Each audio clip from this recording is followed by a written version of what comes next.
Hello guys, good morning. Ayun, may lakad tayo ngayon. Pupuntahan natin yung bahay ng tiyahin ko. Kasi yung ilaw daw nila, patay sindi. So, napasyalan ko na nung nakaraan. Nakita ko, kailangan na palitan yung fuse box nilang luma. Papalitan na natin ang breaker. Kaya tara, samahan niyo ako. Ayusin natin. Let's go! Ayan na guys, kita nyo naman, napakalumang fuse box na yan, kaya kailangan na talagang palitan ng bago. At syempre, ito ang ipapalit natin. Ito nabili natin, Royu Electrical.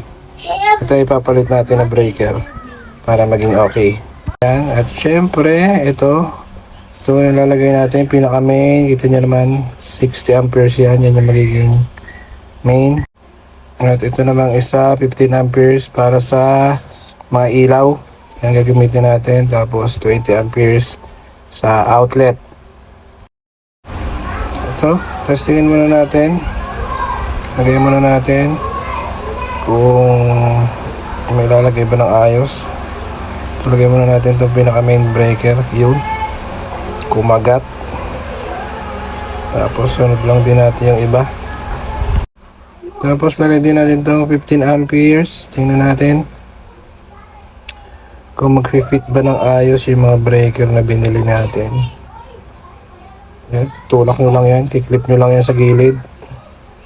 Tapos tulak kung ayos. Nag-lock na. Tapos lagay natin yung isa pa. Maganda na yung tinetesting muna natin ilagay para bago tayo magkabit wala ng aberya. Oo. Swak na swak. Maganda yung fit. Ito ipapalit natin ngayon dun sa luma. Kasi nakailang palit na daw ng fuse yun. Laging patay sindi ang ilaw. Kailangan na talagang palitan. Ayan. Okay na yan.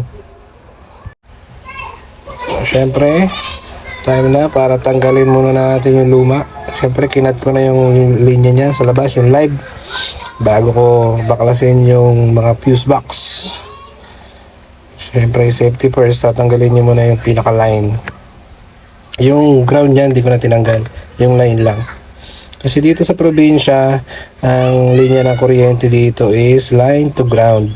Yun yung tawag ng iba. Or line to neutral. Hindi siya line to line. So isang line lang ang may 240 volts. Hindi katulad sa Manila, parehas line 1, line 2. May supply. So, syempre, sa pagtatanggal, safety first. Para safe tayo makapagtrabaho. Iwas aksidente. Syempre, kuryente yan. So, dapat maingat din tayo. Natatagalin lang natin ito lahat, yung tatlong yan, para mai-set up na natin yung bagong breaker. Siyempre, bago nyo tanggalin yung mga wire nyan, yung pinaka-ground, kasi hindi yung dumadaan sa breaker. So, lalagyan nyo na ng tagging. Pag samasamahin nyo yung ground nya, yun yung lalagyan nyo ng tagging para hindi kayo malito sa pagkakabit. Yun guys, natanggal na. So nalagyan ko na rin ng tagging. So isusukat na natin dyan yung paglalagyan ng breaker. Yan, sukatin natin kung saan maganda ilagay ito. Tingin ko dito okay na to. Itong pwesto para nakatapat sa mga butas. Ito na, nabutasan ko na. So nailagay ko na rin itong panel box. Higpitan na lang natin para ma-ready na natin sa pag-wiring. Tapos ito na guys, ito na yung pinaka main breaker natin. Yan, nilagyan ko na yan ng tinap ko na dun sa kabila. Kasi lahat ng mga dadaan sa busbar natin is line lang. So, dyan lang tayo magtatap ng mga line natin. Tapos nakabukod na dyan yung pinaka-ground. Hindi na natin nilalagay yan sa breaker. Ganyan ang paglilinya pag line to ground. Ayan, pag sa breaker dadaan. Ito, kabit na rin natin to, 15 ampere para sa mga ilaw. Salbak na rin natin, ready na natin yan. Tapos ito naman, 20 amperes yan. Kabit na rin natin. Saka ito pa. Yan, magiging spare na natin yan. Para kung may idadagdag, may mapapaglagyan pa. Ayan. Okay na yan. Ready na po, wiring na tayo. Mag-wiring na tayo guys. Ito na guys, wiring na tayo. Ito yung line. Yan yung may supply. Ayan, lalagay na natin yan dito sa breaker. Tapos nalagay lang natin ang tatap lang din natin dito sa kabila. Ayan, higpitan nyo mabuti.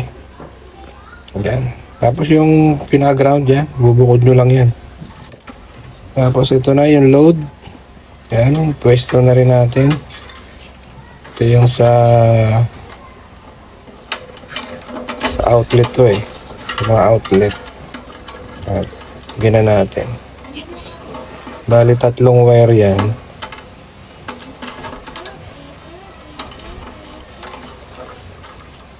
Yung isa dyan may tagging na red.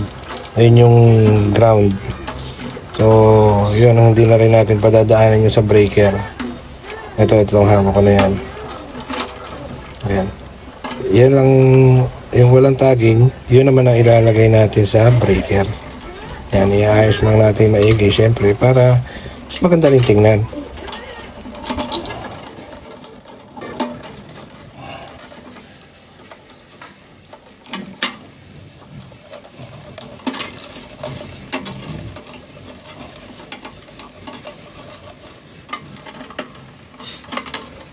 Yan.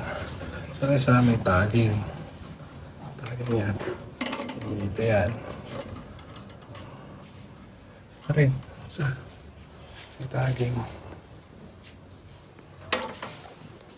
Ito guys. Ito may tagging. Neutral. Ito. Line. Ayan na dito. Dito. Sa ilaw. 10 ampere. Tapos outlet. Dito natin lalagay. Nakalagay lang kayo ng tagging para tandaan nyo kung alin yung neutral. Ayan, pakita ko sa inyo pag tapos na. Tapos ito pala, pinalitan ko na ng hose para mas maganda tingnan. Mukhang bago rin. Pinalitan ko na dahil kasi tubo pa yung nakalagay. Nagalaw-galaw yung tubo. Pinalitan natin ng para maganda. Diba? At ito na guys. Tapos na. Ito yung galing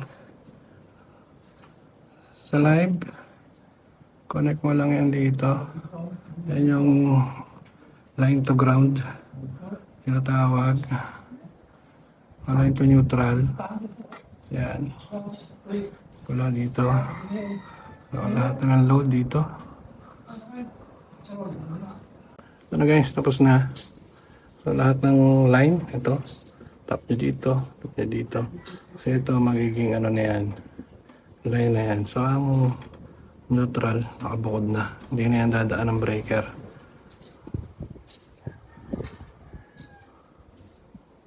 Okay na.